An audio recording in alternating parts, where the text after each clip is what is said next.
England की राजगद्दी साल 1509 से लेकर 1547 तक हेनरी के हाथों में हुआ करती थी।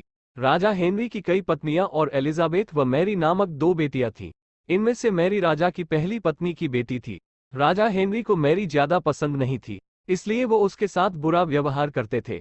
मैरी महल के नौकरों के साथ महल का काम करती थी। अगर मैरी कुछ कह भी दे तो राजा उसकी कोई बात नहीं मानते थे।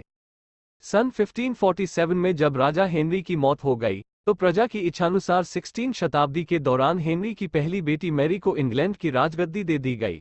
वह इंग्लैंड की रानी बन गई। उस समय इंग्लैंड के हालात बहुत अच्छे नहीं थे। इंग्लैंड कैथोलिक और प्रोटेस्टेंट इन दो धर्मों के बीच में बंट गया था। उस समय दोनों धर्मों के लोगों के बीच जंग छिड़ी हुई थी। रानी मैरी चाहती थी कि पूरे इंग्लैंड में सिर्फ एक ही धर्म हो, लेकिन लोगों ने उसकी ये बात मानने से साफ इनकार कर दिया था। इससे नाराज होकर रानी ने उनकी बात न मनाने वालों को मौत की सजा दे दी थी। वह ऐसे लोगों को जिंदा भी जला देती थी। रानी मैरी की इस क्रूरता की वजह से इंग्लैंड के लोग उससे नफरत करने लगे।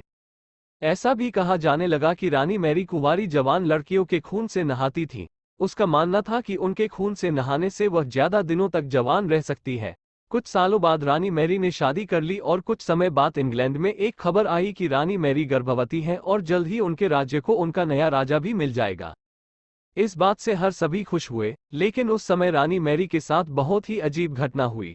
उनके गर्भ से किसी भी बच्चे का जन्म नहीं हुआ, बल्कि कुछ ही महीनों के बाद रानी मैरी का पेट फिर से सामान्य हो गया। वहां के ओझा लोगों ने अपनी तंत्र विद्या से बताया कि रानी मैरी के गर्भ में कोई बच्चा नहीं बल्कि एक भूत आकर निवास करता है। कुछ समय बाद फिर रानी मैरी के गर्भ में वही भूत आकार रहने लगा और वह फिर से गर्भवती हो गई। इस बार भी रानी को कोई बच्चा नहीं हुआ और उस घटना के कुछ ही दिनों के बाद रानी मैरी की मृत्यु हो गई। इसके बाद मैरी की छोटी बहन एलिजाबेथ को इंग्लैंड की राजगद्दी पर बैठाया गया और एलिजाबेथ इंग्लैंड की नई रानी बन गई। रानी मैरी की क्रूरता की वजह से इंग्लैंड को लोग उसे एक निर्दयी औरत मानते थे। वहीं जब उसके गर्भ में बच्चे की जगह एक भूत का निवास होने लगा तो लोगों ने उसे शापित भी करार दे दिया और इसी वजह से उसे लोगों ने ब्लडी मैरी का नाम दिया। कहानी से सीख। ब्लडी मैरी की कहानी हमें ये सीख देती है कि अपने निजी विचारों व सोच को लेकर दूसरे लोगों पर दबाव नहीं बनाना चाहिए।